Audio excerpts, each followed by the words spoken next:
Pababa ng mga kalsada na hindi ko iniisip na delikado. Ang nasa utak ko ay maging safety lang sana ang paglapag ko sa patag na kalsada. Dahil kung iisipin ko na nakakatakot ng mga palusong na ito ay hadlang sa aking paglalakbay, hindi ko to iniinda, hindi ko iniisip ang kaba.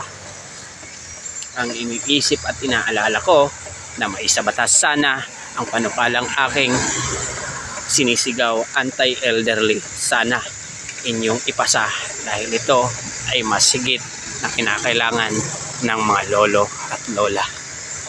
Kaya huwag kayong mangamba at huwag kayong mag-alala sa aking biyahe dahil alam ko naman ang ginagawa ko. Hindi ako takot mamatay, natatakot akong dumami pa ang mga biktima ng elder abuse. Yan lang po. Maraming salamat.